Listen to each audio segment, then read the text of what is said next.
जादुई कहानियाँ देखने के लिए हमारे चैनल को सब्सक्राइब करें और बेल आइकन जरूर दबाएं। हे भगवान, सुबह से शाम हो गई, मेरा एक भी बर्तन नहीं बिछा। आपको तो पता है मेरी गोरी बहू मेरे साथ कितना बुरा व्यवहार करती है। न जाने आज क्या होगा। ऐसे बूढ़ी मम्मा सास चिंता कर रही थी। आधे से ज्यादा बाजार उठ चुका था, मगर अभी तक उसका एक भी मिट्टी का बर्तन नहीं बिछा था।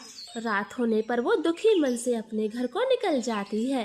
कालू, कितना अच्छा खाना मंगाया है, मुझे तो खाकर मजा ही आ गया। और सबसे अच्छा तो ये तंदूरी और चिकन है। जरा बताना कौन से रेस्टोरेंट से लेकर आए हो? गौरी जी, किसी रेस्टोरेंट से नहीं लाया, थोड़ी ही दूरी पर एक ढाबा खुला है, अब से हर रोज ऐसे ही खाना लाया करूँगा। हाँ कालू, ये तो ठीक है, मैं पहले ही बता देती हूँ, उस बुढ़िया को मैं तब तक खाना नहीं दूंगी जब तक वो आज का पैसा मेरे हाथ में नहीं देगी, वरना उस बुढ़िया की आदत खराब हो जाएगी और बेफिक्र होकर काम करेगी। हाँ गौरी, ये तो आपने ठीक कहा। जब वो पैसे देंगी तो हम तभी उन्हें खाना देंगे। आजकल बिना मेहनत के कुछ नहीं मिलता, फिर चाहे वो माँ ही क्यों ना हो। बात तो सही कही आपने। भगवान ने मुझे कितना अच्छा पति दिया है जो मेरी हर बात मानता है। जरूर पिछले जन्म में कोई अच्छे कर्म किए होंगे। बात तो सही कही, किस्मत अच्छी है तुम्हारी, तभी तो ये कालू पति मिला है। ऐसे दोनों बुरे कौवे खाना खाकर खत्म कर देते हैं और मम्मा सास के आने का इंतजार करते। थोड़ी ही देर में मम्मा सास थकी हुई घर आ जाती है और अपने बेटे बहू को सामने बैठा देखकर धीरे से बोलती है, ला बहू, खाना दे दे, बहुत तेज भूख लगी है, सुबह से बैठी बैठी थक गई हूँ। अरे रे, खाना चाहिए मेरी सासू माँ को, बहुत तेज भूख लगी है। लेकिन बुढ़िया, पहले ये बता, कमाई कितने रुपए की हुई है? बहू बेटी, आज मेरी 1 रुपए की भी कमाई नहीं हुई। सुबह से रात हो गई, लेकिन एक भी ग्राहक नहीं रुका, सबके सब दाम पूछ कर चले गए। क्या कहा आपने? आज 1 रुपए की भी कमाई नहीं हुई? हद होती है लापरवाही की, और मैं यहाँ पूरा घर संभालती हूँ। मैं क्या करूं बहू, ग्राहक अपनी मर्जी से आते हैं और सामान भी अपनी मर्जी से लेते हैं, इसमें मेरा क्या कसूर। अब मुझे बहुत भूख लग रही है, जल्दी से खाना दे दे। खाना? आज आपको एक दाना नहीं मिलेगा, अब चुपचाप जाकर सो जा, कल कमाई करके लाना, मैं तो तभी खाना दूंगी। बेटा कालू, तू ही कुछ समझा बहू को, मैं बहुत थक गई हूँ। बुढ़ापे में मेरे साथ ऐसा सलूक ना करो। मैंने तुझे बचपन से पाला पोसा ताकि तू बुढ़ापे में मेरी सेवा करे, और तू अपनी बहू के साथ मिलकर मुझे खाना नहीं देता। माँ, आपको अपने घर में रख रहे हैं वही बहुत है, वरना आजकल के बेटे माँ को वृद्धाश्रम छोड़ देते हैं। अब तुम दिमाग खराब ना करो, जैसा गौरी ने कहा है वैसा ही होगा।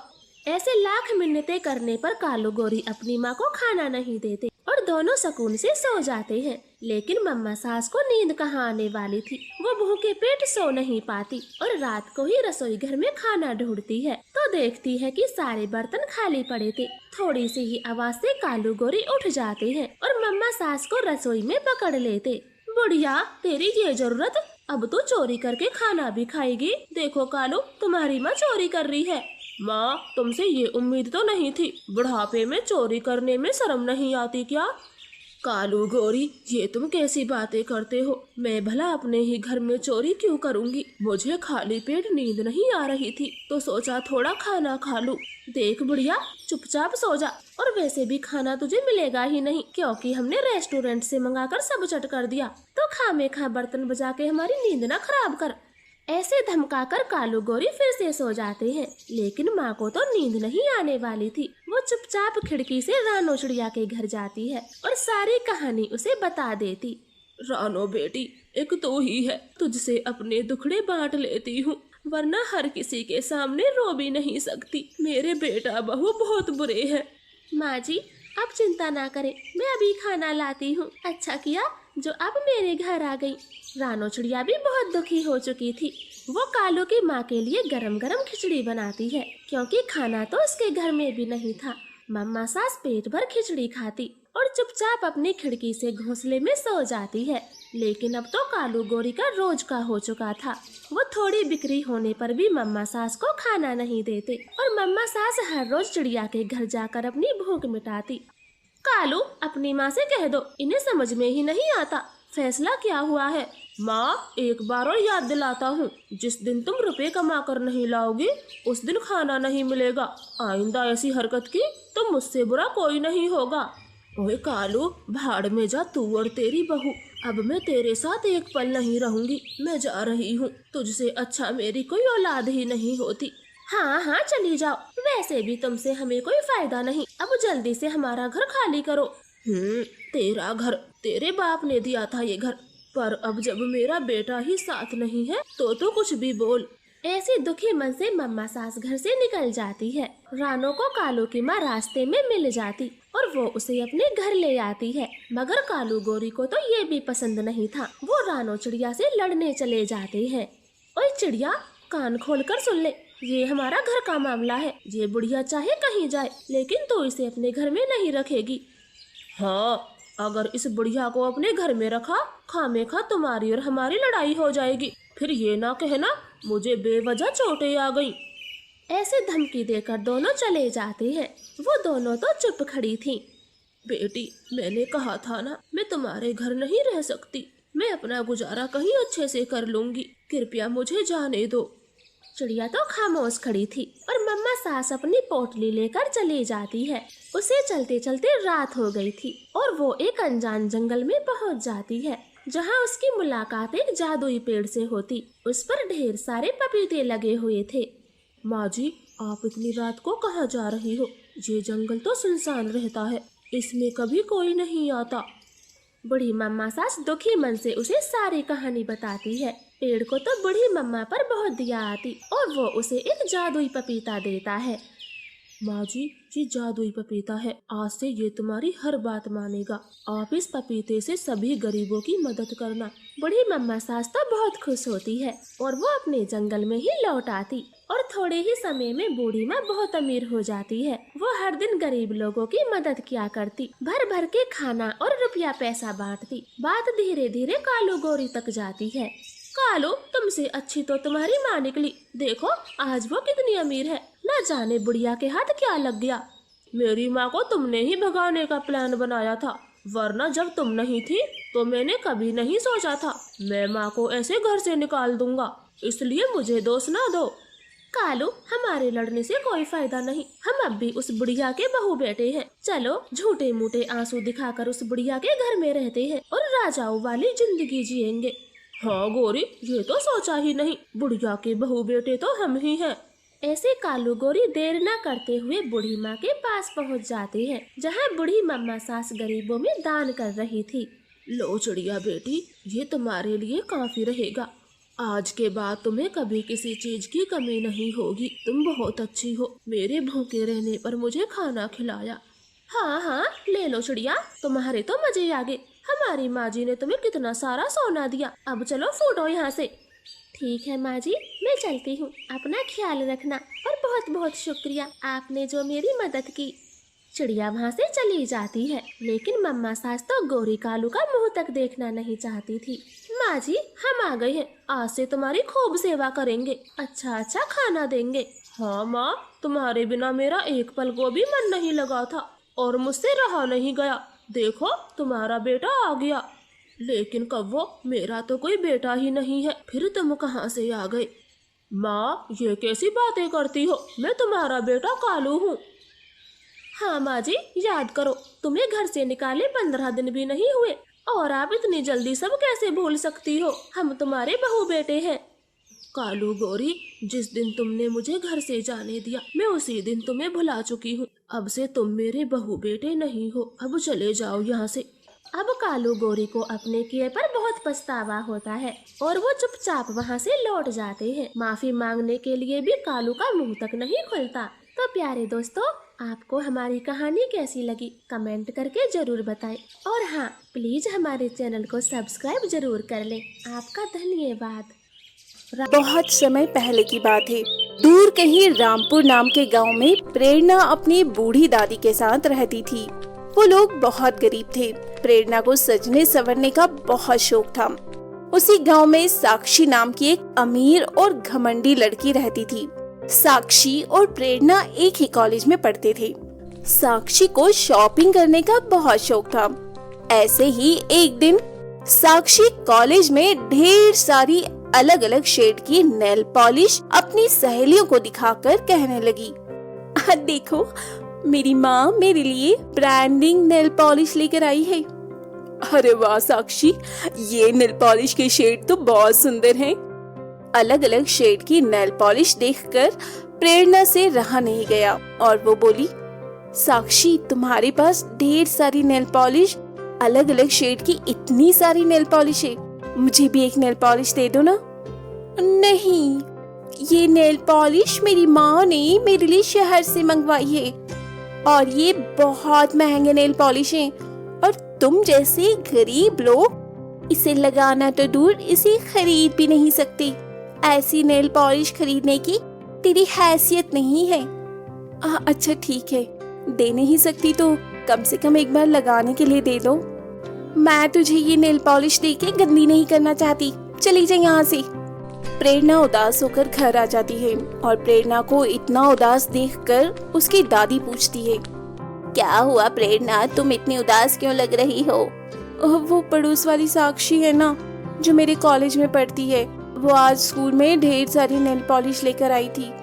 मैंने उसे एक नेल पॉलिश मांगी तो उसने कहा कि तुम जैसी गरीब लड़की नेल पॉलिश नहीं लगा सकती है। बस इतनी सी बात, मेरी प्यारी बच्ची को नेल पॉलिश चाहिए ना, चल मेरे साथ। इतना कहकर दादी प्रेरणा को जंगल के रास्ते नदी किनारे ले गई। उस नदी किनारे एक छोटी सी नाव थी। उसे देखकर प्रेरणा बोली, अरे दादी, तुम तो मुझे अपने साथ नेल पॉलिश खरीदने ले जा रही थी, पर तुम मुझे इस नदी के पास क्यों लेकर आई हो? यहाँ तो कोई भी दुकान नहीं है। चलो जल्दी से नाव में बैठ जाओ, हम नेल पॉलिश लेने जा रहे हैं। क्या दादी, आप भी? नदी में कहाँ से नेल पॉलिश मिलेगी? अच्छा, अब मैं समझी। इस नदी में ढेर सारी मछलियाँ हैं। मछलियों को पकड़कर फिर उन्हें बाजार में बेचकर जो पैसे मिलेंगे, उन पैसों से आप मुझे नेल पॉलिश दिलाओगी। मैंने सही कहा ना? नहीं मेरी प्यारी बच्ची, इस नदी में एक जादुई नेल पॉलिश का पेड़ है, लेकिन वहाँ तक पहुँचना बहुत मुश्किल है। अगर तुम्हारी किस्मत अच्छी रही तो तुम्हें नेल पॉलिश मिल जाएगी। नदी में आगे चलते चलते कुछ समय बाद उन्हें नदी के बीचों बीच एक अद्भुत नेल पॉलिश का पेड़ दिखाई दिया। उस पेड़ में बहुत सारी सुंदर सुंदर रंग बिरंगी नेल पॉलिश लगी हुई थी। अरे दादी, नदी के बीचों बीच नेल पॉलिश का पेड़? भला नेल पॉलिश भी कोई पेड़ पर उगती है? मैं कोई सपना तो नहीं देख रही हूँ। बेटी, ये जादुई पेड़ है। कई साल पहले मुझे एक परी ने इस पेड़ के बारे में बताया था। तुम इसमें से सिर्फ एक नेल पॉलिश ही तोड़ना। क्या दादी, इस पेड़ पर इतने सारे नेल पॉलिश लगे हुए हैं और आप सिर्फ एक नेल पॉलिश के लिए बोल रही हैं? अगर हम सारी नेल पॉलिश तोड़कर बाजार में महंगे दामों में बेचे तो हमें ढेर सारे पैसे मिलेंगे। अगर तुमने एक से ज्यादा नेल पॉलिश तोड़ी तो हम किसी मुसीबत में फंस सकते हैं। अच्छा बेटी, अब मैं काफी थक गई। धूप के कारण मेरे सर में दर्द हो रहा है। थोड़ी देर इसी नाव में सो जाती हूँ, फिर घर वापस चलेंगे। ये कहकर प्रेरणा की दादी नाव में सो गई। लेकिन ढेर सारी नेल पॉलिश देखकर प्रेरणा के मन में लालच आ गया। अरे दादी कितनी भोली हैं, इन्हें कुछ नहीं पता। इतनी सारी नेल पॉलिश को बेचकर हम अमीर बन सकते हैं। ये कहते हुए प्रेरणा जल्दी जल्दी नेल पॉलिश तोड़कर नाव में रखने लगी। फिर क्या था, अचानक नाव हिलने लगी। ये देख प्रेरणा डर गई। उसने तुरंत अपनी दादी को जगाया। दादी उठो दादी, लगता है नाव डूब रही है, हम नदी में डूब जाएंगे। जैसे ही दादी उठती है तो उन्होंने देखा कि नाव नेल पॉलिश से भरी हुई थी।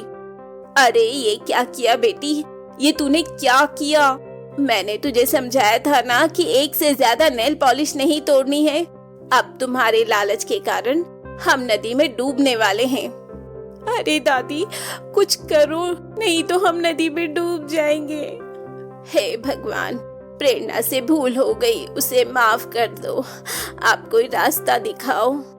तभी उस जादुई पेड़ में से आवाज आई। देखा तुमने, ज्यादा लालच करने का नतीजा। मुझे माफ कर दो, आगे से कभी नहीं करूंगी। मैं सिर्फ एक नेल पॉलिश ले जाऊंगी। तो ठीक है, लेकिन जादुई नेल पॉलिश तुम एक शर्त पर ले जा सकती हो कि नेल पॉलिश का इस्तेमाल जरूरतमंदों की मदद करने में करोगी और इसका गलत इस्तेमाल नहीं करोगी। ठीक है, मैं इसका गलत इस्तेमाल नहीं करूंगी।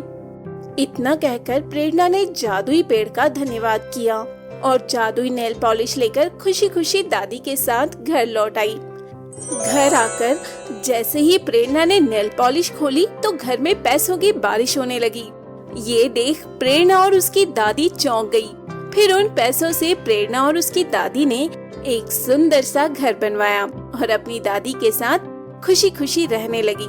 साथ साथ गरीब और बेसहारा लोगों की भी मदद करने लगी।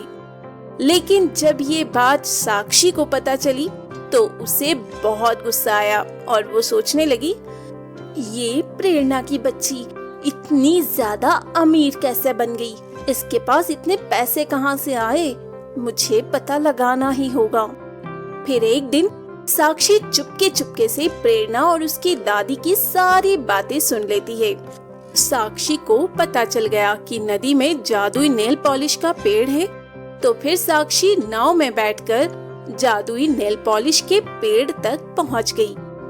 अरे वाह, यहाँ तो सचमुच नेल पॉलिश का जादुई पेड़ है और इस पे तो बहुत ही सुंदर सुंदर नेल पॉलिश लगी है। अब देखना, मैं इस पेड़ को काट कर अपने घर ले जाऊंगी। उसके बाद मैं दुनिया की सबसे अमीर लड़की बन जाऊंगी। इतना कहकर साक्षी कुल्हाड़ी से जादुई पेड़ को काटने लगी। लेकिन जैसे ही उसने पेड़ पर वार किया तभी उस पेड़ पर लगी हुई सभी नेल पॉलिश लाठी में बदल गई और साक्षी की पिटाई करने लगी। अरे बचाओ, मुझे बचाओ, नहीं तो ये सब मेरी जान ले लेंगी। तभी जादुई पेड़ बोला, चली जा यहाँ से, वरना तुझे अपनी जान से हाथ धोना पड़ेगा। मुझे माफ कर दो, मैं ऐसा दोबारा कभी नहीं करूंगी, प्लीज मुझे जाने दो। ऐसा कहते हुए साक्षी वहाँ से भाग गई। इस तरह साक्षी को लालच करने का फल मिल गया। वहीं दूसरी तरफ प्रेरणा मजे से अपनी जिंदगी बिताने लगी और अपनी दादी के साथ खुशी खुशी रहने लगी।